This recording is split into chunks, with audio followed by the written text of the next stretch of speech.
ರಾಜ್ಯದಲ್ಲೂ ಕೂಡ ಈಗ ಕೊರೋನಾ ಆತಂಕ ಸ್ವಲ್ಪ ಮನೆ ಮಾಡೋ ರೀತಿಯಲ್ಲಿ ಕಾಣಿಸ್ತಾ ಇದೆ. ನಿಟ್ಟಿನಲ್ಲಿ ಈಗ ರಾಜ್ಯ ಸರ್ಕಾರ ಜೊತೆಗೆ ಆರೋಗ್ಯ ಮಂತ್ರಿಗಳು ಈ ವಿಚಾರದಲ್ಲಿ ಗಮನ ಹರಿಸ್ತಾ ಇದ್ದಾರೆ. ಕ್ರಿಸ್ಮಸ್ ಮತ್ತು ಹೊಸ ವರ್ಷಕ್ಕೆ ಪ್ರತ್ಯೇಕ ರೂಲ್ಸ್ ಅನ್ನ ತರುವಂತದ್ದು ಏನಾದರೂ ಸಾಧ್ಯತೆ ಇದೆಯಾ ಅನ್ನೋದ್ರ ಬಗ್ಗೆ ಇವತ್ತು ಹೊಸ ಮಾರ್ಗಸೂಚಿ ಪ್ರಕಟವನ್ನು ಮಾಡುವಂತಹ ಸಾಧ್ಯತೆ ಇದೆ. ಮಧ್ಯಾಹ್ನ ಆರೋಗ್ಯಾಧಿಕಾರಿಗಳ ಸಭೆಯನ್ನ ಆರೋಗ್ಯ ಸಚಿವರಾಗಿರುವಂತಹ ದಿನೇಶ್ ಗುಂಡೂರಾವ್ ಅವರು ಕರೆದಿದ್ದಾರೆ. ನಾಳೆ ಸಭೆಯನ್ನ ಕೇಂದ್ರ ಆರೋಗ್ಯ ಇಲಾಖೆ ಕೂಡ ಕರೆದಿದೆ. ನಾಳಿನ ಸಭೆಯಲ್ಲೂ ಕೂಡ ಏನು ಸಲಹೆ ಬರುತ್ತೆ ಅನ್ನುವಂಥದ್ದನ್ನ ನೋಡ್ತಾರೆ. ಸೊ ಹಾಗಿದ್ದಾಗ ಇವತ್ತಿನ ಸಭೆಗೆ ಯಾವ ಮಹತ್ವವೂ ಕೂಡ ಇರೋದಿಲ್ಲ. ಯಾಕೆ ಅಂತಂದ್ರೆ ನಾಳೆ ಕೇಂದ್ರ ಆರೋಗ್ಯ ಇಲಾಖೆಯ ಸಭೆ ಇರೋದ್ರಿಂದ ಅದಾದ ನಂತರ ರಾಜ್ಯದ ಆರೋಗ್ಯ ಇಲಾಖೆ ಮತ್ತೊಮ್ಮೆ ಸಭೆಯನ್ನ ಮಾಡಬೇಕಾಗತ್ತೆ. ಮುಂದಿನ ನಿರ್ಧಾರವನ್ನ ತೆಗೆದುಕೊಳ್ತೀವಿ ಅನ್ನೋದನ್ನ ಆರೋಗ್ಯ ಸಚಿವರಾದಂಥ ದಿನೇಶ್ ಗುಂಡೂರಾವ್ ಅವರು ಹೇಳಿಕೆಯನ್ನ ಕೊಟ್ಟಿದ್ದಾರೆ. ಸೊ ರಾಜ್ಯದಲ್ಲಿ ಈಗ ಶೀಘ್ರವಾಗಿ ಕೊರೋನಾ ಟೆಸ್ಟಿಂಗ್ ಹೆಚ್ಚಳವನ್ನ ಮಾಡ್ತಾರಂತೆ. ಟೆಸ್ಟಿಂಗ್ ಹೆಚ್ಚಳ ಮಾಡಿ ಕೊರೋನಾ ಅಧ್ಯಯನಕ್ಕೂ ಕೂಡ ಸೂಚನೆಯನ್ನ ನೀಡಲಿದ್ದಾರೆ. ಸದ್ಯದ ಕೊರೋನಾ ಪರಿಸ್ಥಿತಿಯನ್ನ ಅವಲೋಕಿಸಬೇಕಾಗಿದೆ. ಯಾವ ರೀತಿ ಇದು ಹಬ್ಬಿದೆ ಅನ್ನುವಂತ ಪರೀಕ್ಷಿಸೋಕೆ ಟೆಸ್ಟಿಂಗ್ ಹೆಚ್ಚಳ ಒಂದೇ ಮಾರ್ಗ ಅನ್ನುವಂತ ಮಾತನ್ನ ಹೇಳ್ತಾ ಇದ್ದಾರೆ. ರಾಜ್ಯಾದ್ಯಂತ ಕೊರೋನಾ ಟೆಸ್ಟಿಂಗ್ ಕೂಡ ಹೆಚ್ಚಳವಾಗುತ್ತೆ ಅನ್ನೋದನ್ನ ಆರೋಗ್ಯ ಸಚಿವ ದಿನೇಶ್ ಗುಂಡೂರಾವ್ ಅವರು ಈ ಬಗ್ಗೆ ಸ್ಪಷ್ಟನೆಯನ್ನ ಕೊಟ್ಟಿದ್ದಾರೆ. ತಾಂತ್ರಿಕ ಸಲಹಾ ಸಮಿತಿಯವರು ಸಭೆ ಮಾಡಿ ಈಗಾಗಲೇ ಸಲಹೆಗಳು ಕೊಟ್ಟಿದ್ದಾರೆ. ಇವತ್ತು ನಾವು ಆ ಸಲಹೆಗಳ ಮೇಲೆ ಏನೋ ಒಂದು ಅಡ್ವೈಸರಿ ಇದೆ, ಅದನ್ನು ಈಗ ನಾವು ಪ್ರಕಟಣೆ ಮಾಡ್ತೀವಿ, ಅಧಿಕೃತವಾಗಿ ಪ್ರಕಟಣೆ ಮಾಡ್ತೀವಿ. ಅದರ ಅನ್ವಯ ಇವತ್ತು ರಾಜ್ಯದಲ್ಲಿ ಯಾವ್ಯಾವ ರೀತಿ ಇರಬೇಕಾಗ್ತದೆ, ಏನು ಮುನ್ನೆಚ್ಚರಿಕೆ ತಗೊಳ್ಬೇಕಾಗತ್ತೆ ಅಂತ ಹೇಳಿ ಅಡ್ವೈಸರಿ ಈಗ ಬಿಡುಗಡೆ ಮಾಡ್ತೀವಿ. ಪ್ರಕರಣಗಳು ಸಹಜವಾದ ಪ್ರಕರಣಗಳಿದೆ ಹೊರತು ಯಾವುದೋ ಆತಂಕ ಪಡುವಂಥ ಪ್ರಕರಣಗಳೇನೂ ಇಲ್ಲ ಮತ್ತು ಯಾವುದೋ ನಾವು ಆತಂಕ ಒಳಗೂ ಕೂಡ ಆಗಬಾರ್ದು. ನನ್ನ ಒಂದು ಮನವಿ.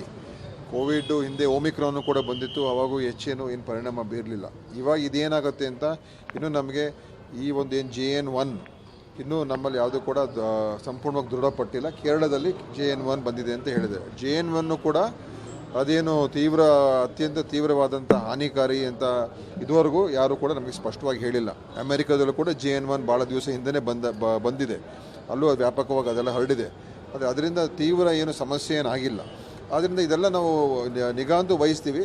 ಮತ್ತು JN1 ಇರ್ಬೋದು ಅಥವಾ ಬೇರೆ ಯಾವುದೇ ಒಂದು ರೂಪಾಂತರ ಆಗಿರ್ತಕ್ಕ ವೈರಾಣು ಇರ್ಬೋದು, ಖಂಡಿತವಾಗಿ ಅದರ ಬಗ್ಗೆ ಇಲಾಖೆ ಎಲ್ಲ ನಮ್ಮ ಕೇಂದ್ರಗಳು, ಆರೋಗ್ಯ ಕೇಂದ್ರಗಳೆಲ್ಲ ಸಜ್ಜಾಗಿರೋದಕ್ಕೆ ಈಗಾಗಲೇ. ನನ್ನ ಸಹೋದ್ಯೋಗಿ ಮೆಟ್ರೋ ಹೆಡ್ ಆಗಿರುವಂಥ ಪವಿತ್ರನೊಂದಿಗೆ ಈಗ ನೇರ ಸಂಪರ್ಕಕ್ಕೆ ಸಿಗ್ತಾ ಇದ್ದಾರೆ. ಪವಿತ್ರ, ನಾಳೆ ಕೇಂದ್ರದ ಆರೋಗ್ಯ ಇಲಾಖೆಯ ಸಭೆ ಇದೆ ಅಂತ ಹೇಳ್ತಾ ಇದ್ದಾರೆ. ಇವತ್ತು ಮಧ್ಯಾಹ್ನನೇ ರಾಜ್ಯದ ಆರೋಗ್ಯ ಇಲಾಖೆಯವರು ಸಭೆ ಮಾಡಿ ಯಾವುದೇ ರೀತಿಯಾದಂಥ ಪ್ರಯೋಜನ ಆಗಲಿಕ್ಕಿಲ್ಲ. ಸೂಚನೆಗಳು ನಾಳೆಯ ಸಭೆ ನಂತರ ಮತ್ತೊಮ್ಮೆ ಸಭೆಯನ್ನ ಮಾಡಿ ನಿರ್ಧಾರವನ್ನ ತೆಗೆದುಕೊಳ್ಬೇಕಾಗತ್ತಾ ಅಂತ. ಅರುಣ್, ಈಗ ಕೇಂದ್ರದ ಗೈಡ್ಲೈನ್ಸ್ ಆಲ್ರೆಡಿ ಬಂದಿದೆ. ಎಲ್ಲ ರಾಜ್ಯಗಳಿಗೂ ಕೂಡ ನಿನ್ನೆಯೇ ಸೂಚನೆಯನ್ನು ಕೊಟ್ಟಿದ್ದಾರೆ. ಅದರಲ್ಲಿ ಒಂದಿಷ್ಟು ಸೂಚನೆಗಳ ಪ್ರಕಾರ ಟೆಸ್ಟಿಂಗ್ ಅನ್ನು ಹೆಚ್ಚಳ ಮಾಡಬೇಕು, ಜೊತೆಗೆ ಮುಂಬರುವ ಹಬ್ಬಗಳನ್ನು ಗಮನಿಸಿ ನೀವು ಕೋವಿಡ್ ರೂಲ್ಸ್ಗಳನ್ನು ಜಾರಿ ತರಬೇಕು ಅನ್ನುವಂಥದ್ದು ಸ್ಪಷ್ಟವಾಗಿ ಹೇಳಿದ್ದಾರೆ. ಸೊ ಆ ಹಿನ್ನೆಲೆಯಲ್ಲಿ ಇವತ್ತು DHOಗಳ ಜೊತೆಗೆ ಸಭೆಯನ್ನ ಮಾಡ್ತಾರೆ. ಈಗಾಗಲೇ ತಾಂತ್ರಿಕ ಸಲಹಾ ಸಮಿತಿಯವರು ಒಂದಿಷ್ಟು ಗೈಡ್ಲೈನ್ಸ್ ಅನ್ನು ಕೊಟ್ಟಿದ್ದಾರೆ.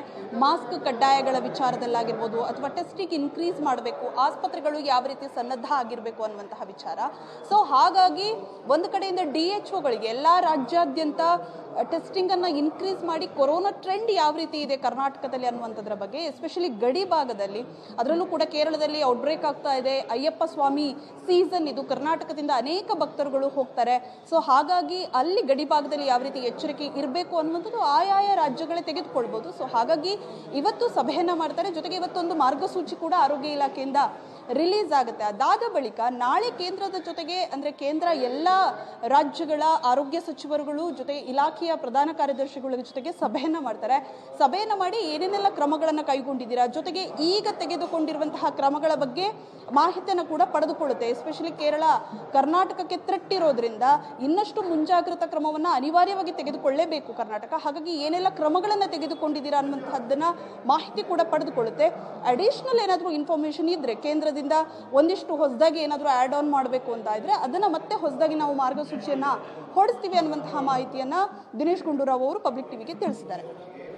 ಹಾಗಿದ್ದ ಗಡಿ ಭಾಗಗಳಲ್ಲಿ ಯಾವ ಎಚ್ಚರಿಕೆಯನ್ನ ತೆಗೆದುಕೊಳ್ತಾ ಇದ್ದಾರೆ ಅಂತ ಹೇಳಿ, ಒಳಗಡೆ ಸಭೆಗಳನ್ನ ಮಾಡ್ತಾ ಇದ್ದಾರೆ, ಒಂದಿಷ್ಟು ನಿಯಮಗಳನ್ನ ತರ್ತಾ ಇದ್ದಾರೆ, ಫೈನ್. ಬಟ್ ಗಡಿ ಭಾಗದಲ್ಲಿ ಓಡಾಡುವಂತವರ ಕಥೆ ಏನು, ಅವರಿಗೆ ಯಾವ ನಿಯಮಗಳನ್ನು ತಂದಿದ್ದಾರೆ? ಅರುಣ್, ಈಗ ತುಂಬಾ ಸ್ಟ್ರಿಕ್ಟ್ ರೂಲ್ಸ್ ಅನ್ನುವಂಥದ್ದು ಏನಿಲ್ಲ, ಆದರೆ ಗಡಿ ಭಾಗದಲ್ಲಿ ಹೋಗಿ ಬರೋರನ್ನ ಸ್ಕ್ರೀನಿಂಗ್ ಮಾಡುವಂಥದ್ದು, ಟೆಸ್ಟಿಂಗ್ ಮಾಡುವಂಥದ್ದು, ಇನ್ ಕೇಸ್ ಅವ್ರಿಗೆ ಏನಾದರೂ ಕೊರೋನಾ ಗುಣಲಕ್ಷಣಗಳು ಇದ್ದಲ್ಲಿ ಅವ್ರನ್ನ ನೀವು ಟೆಸ್ಟಿಂಗ್ ಮಾಡ್ಕೊಳ್ಳಿ, ಕೋವಿಡ್ ಟೆಸ್ಟಿಂಗ್ ಮಾಡ್ಕೊಳ್ಳಿ ಅಂತ ಹೇಳಿದ್ದಾರೆ. ಇನ್ನೂ ಕೂಡ ಅಂದರೆ ಗಡಿ ಭಾಗದಲ್ಲಿ ಹೆಚ್ಚುವರಿ ಕಿಟ್ಗಳ ರವಾನೆ ಈ ಹಿಂದೆ ಮಾಡ್ತಾ ಇದ್ರು, ರ್ಯಾಪಿಡ್ ಕಿಟ್ಗಳ ಮೂಲಕ ಟೆಸ್ಟಿಂಗ್ ಅನ್ನ ಮಾಡ್ತಾ ಇದ್ರು. ಇನ್ನಷ್ಟು ಅಂದರೆ ಇನ್ ಕೇಸ್ ಏನಾದರೂ ಕೊರೋನಾ ಕೇಸಸ್ಗಳ ಸಂಖ್ಯೆ ಹೆಚ್ಚಳ ಆದರೆ ಅದನ್ನು ಕೂಡ ಗಡಿ ಭಾಗದಲ್ಲೇ ಕ್ಯಾಂಪ್ಗಳನ್ನು ಮಾಡ್ತಾರೆ. ಈ ಹಿಂದೆ ಕೂಡ ಅದನ್ನ ಮಾಡಿದ್ರು. ಸೊ ಹಾಗಾಗಿ ಈಗ ಗಡಿ ಭಾಗದಲ್ಲಿ ತಪಾಸಣೆಯನ್ನ ಮಾಡ್ತಾ ಇದ್ದಾರೆ, ಸ್ಕ್ರೀನಿಂಗ್ಗಳನ್ನ ಮಾಡ್ತಾ ಇದ್ದಾರೆ. ಅದನ್ನ ಹೊರತುಪಡಿಸಿ ಎಸ್ಪೆಷಲಿ ಅಯ್ಯಪ್ಪ ಸ್ವಾಮಿಗಳ ವಿಚಾರದಲ್ಲಿ ಏನಾದರೂ ಅಯ್ಯಪ್ಪ ಅಂದರೆ ಅಲ್ಲಿ ಹೋಗಿ ಬಂದವರಿಗೆ, ಕೇರಳದಿಂದ ಹೋಗಿ ಬಂದವರಿಗೆ ಕೋವಿಡ್ ಟೆಸ್ಟ್ ಕಡ್ಡಾಯಗೊಳಿಸುವಂಥದ್ದು ಸದ್ಯದ ಮಟ್ಟಿಗೆ ಮಾಡೋದಿಲ್ಲ. ಆದರೆ ಎಚ್ಚರಿಕೆಯಿಂದ ಇರಿ ಅನ್ನುವಂತಹ ಮನವಿಯನ್ನು ಈಗ ಆರೋಗ್ಯ ಇಲಾಖೆ ಮಾಡ್ತಾ ಇದೆ, ಜೊತೆಗೆ ಜಾಗೃತಿಯನ್ನು ಕೂಡ ಮೂಡಿಸ್ತಾ ಇದೆ. ಅರುಣ್. ಓಕೆ ಪವಿತ್ರ, ನಿಮ್ಮೆಲ್ಲ ಮಾಹಿತಿಗೆ ಧನ್ಯವಾದಗಳು. ಸೊ ಕೊರೋನಾ ವಿಚಾರದಲ್ಲಿ ಈಗ ರಾಜ್ಯ ಸರ್ಕಾರವು ಕೂಡ ಒಂದಿಷ್ಟು ನಿಯಮಗಳನ್ನು ತರ್ತಾ ಇದೆ. ಬಟ್ ಒಳಗಿರುವಂತಹ ಬಾಗಿಲನ್ನು ಹಾಕೊಳ್ಳೋ ಬದಲಾಗಿ ನಾವು ಆಚೆ ಗಡಿಯ ಭಾಗದಲ್ಲಿ ಬರುವಂಥವರ ವಿಚಾರದಲ್ಲಿ ಒಂದಿಷ್ಟು ಎಚ್ಚರಿಕೆಯನ್ನು ತೆಗೆದುಕೊಳ್ಬೇಕಾಗಿದೆ. ಓಡಾಡುವಂಥವ್ರು ಅಲ್ಲೇ ಅವರೇ ಬಂದು ಹಬ್ಬಿಸುವಂಥ ಕೆಲಸಗಳಲ್ಲಿರಬೇಕಾದ್ರೆ ಅವರನ್ನು ಮೊದಲು ಟೆಸ್ಟಿಂಗನ್ನು ಮಾಡಿಕೊಂಡು ಒಳಗಡೆಗೆ ಬರೋಕ್ಕೆ ಹೇಳಬೇಕು. ಆ ಸ್ಟ್ರಿಕ್ಟಾಗಿ ತರಬೇಕು. ಒಳಗಡೆಗಿರೋರು ನೀವು ಮಾಸ್ಕ್ ಹಾಕ್ಕೊಳ್ಳಿ, ಒಳಗಡೆಗಿರೋರು ನೀವು ಟೆಸ್ಟನ್ನು ಮಾಡಿಸ್ಕೊಳ್ಳಿ, ನೆಗಡಿ ಕೆಮ್ಮು ಬಂದರು ಅಂದರೆ ಸೇಮ್ ಅದೇ ಮಿಸ್ಟೇಕನ್ನು ಮತ್ತೆ ಪದೇ ಪದೇ ಮಾಡೋದು. ಮೊದಲು ಸ್ಟ್ರಿಕ್ಟಾಗಿ ಗಡಿ ಭಾಗಗಳಲ್ಲೇ ತರಬೇಕು. ಒಂದಿಷ್ಟು ಜನ ಮಿಸ್ ಆಗ್ತಾರೆ, ದಟ್ಸ್ ಓಕೆ, ಬಟ್ ಒಂದಿಷ್ಟಾದರೂ ಫಿಲ್ಟರ್ ಆಗುತ್ತೆ ಅಲ್ವಾ.